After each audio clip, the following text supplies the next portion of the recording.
تو اتنی باتیں کرتا ہے خدا کے بارے میں، اپنے رب کے بارے میں۔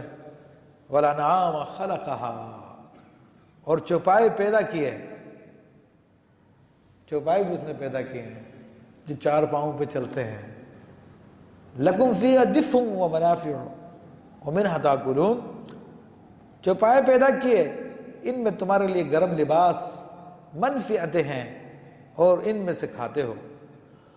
تو یہ چوپائے دیکھ لیں آپ، جو گائے، بکری، بھینس، یہ وہ جانور حلال جانور ہیں، بھیڑ وغیرہ، اونٹ، اونٹنی، تو یہ اللہ کے پیدا کردہ ہیں۔ اور آپ کو معلوم ہے کہ اللہ فرماتا ہے کہ اس میں تمہارے لیے گرم لباس بھی ہے۔ تو اب اونٹ کے بال ہوئے یا اسی طرح بھیڑ کے بال ہوئے، اسے اونی لباس بنتا ہے اور لوگ اس کو پہنتے ہیں، پھر بھی اللہ تعالیٰ کو نہیں پہچانتے وہ منافع، اور دیگر منافع بھی اس کے اندر ہے۔ ان کا دودھ نکالتے ہیں اور اس میں سے ہم کھاتے بھی، ان کو ذبح کر کے کھا بھی لیتے ہیں۔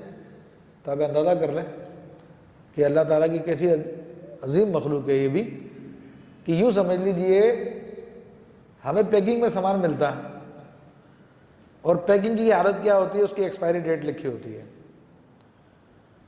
سال بعد، 2 سال بعد ختم۔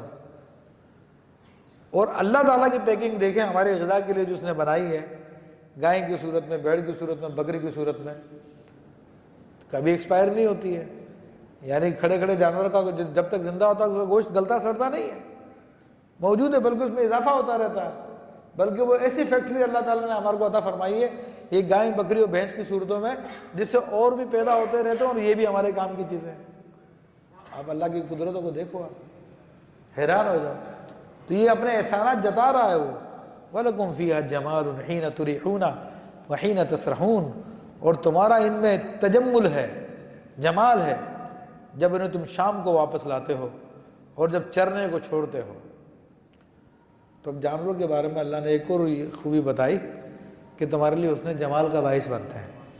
اب یہ بات کن کی ہو رہی ہے؟ یہ گائے، بکری، بھیڑ، اونٹ، حلال جانوروں کی بات ہو رہی ہے جن کو کھایا جاتا ہے۔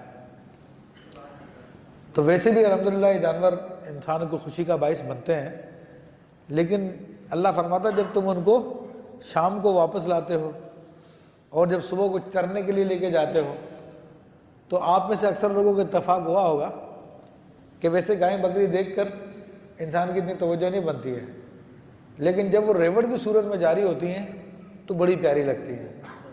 ہر آدمی جو ہے رک جاتا، دیکھتا کہ یار یہ کتنے سارے اونٹ ایک ساتھ جا رہے ہیں، ان کے انداز کو دیکھتا ہے۔ اگر گائیں جا رہی ہوتی ان کو دیکھتا ہے، بکریاں جا رہی ہوتی ان کو دیکھنے لگ جاتا ہے کہ کتنی پیاری لگ رہی ہے، کتنی اچھی لگ رہی ہیں۔ تو یہ اللہ تعالیٰ نے اس کی طرف اشارہ فرمایا کہ ان میں جمال بھی ہے۔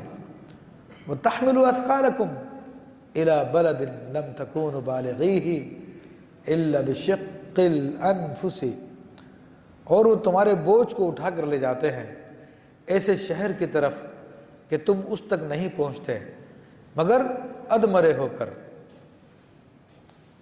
اب یہ دیکھ لیجیے ان کا ایک اور فائدہ بیان کیا جا رہا کہ یہ جانور چوپائے تمہارے باری باری بوجھوں کو لے لیتے ہیں، اپنے اوپر لاد لیتے ہیں اور دوسرے شہروں کی طرف لے جاتے ہیں جہاں تک تم نہیں پہنچ سکتے تھے۔ اگر تم اس سامان کو لے کے جاتے تو ادمرے ہو جاتے۔ اب ظاہر سی بات ہے کہ ایک 2.5 من کی بوری ہے، جو گندم کی بوری ہوتی ہے، بڑی بوری ہوتی ہے، 100 کلو ہوتا ہے اس میں۔ اب اس کو اٹھانے کے لیے اس کو آگے اپنی پیٹھ پہ رکھ کر آدمی کتنی دور چل سکتا ہے؟ ظاہر سی بات ہے اس کو بولے 1 کلومیٹر لے جا اٹھا کے تو راستے میں ہی ختم ہو جائے گا، راستے میں گر جائے گا وہ۔ اور یہ دیکھو اللہ تعالیٰ نے اونٹ دیا ہمارے کو اور دیگر جانور دیے ہیں، گدھے دیے ہیں، دیگر چیزیں دی ہیں، یہ کس طرح آسانی کے ساتھ ہمارے سامان کو پہنچا دیتے ہیں۔ تو یہ سب اللہ تعالیٰ اپنے احسانات کو بیان کر رہا۔ ان ربکم لرؤوف رحیم، اور بے شک تمہارا رب نہایت مہربان اور رحم والا ہے۔ یہ مہربانی اس کی طرف سے کہ تمہارے سامان کو اٹھانے کے لیے اس نے تمہیں جانور بھی مہیا کر دیے، اور ان جانوروں کا ایک فائدہ نہیں کتنے فائدے ہیں، تمہارے جمال کا سبب ہے، تمہارے بوجھ کو اٹھانے والے ہیں، تمہیں غذا دینے والے ہیں، تمہارا لباس ان سے بنتا ہے۔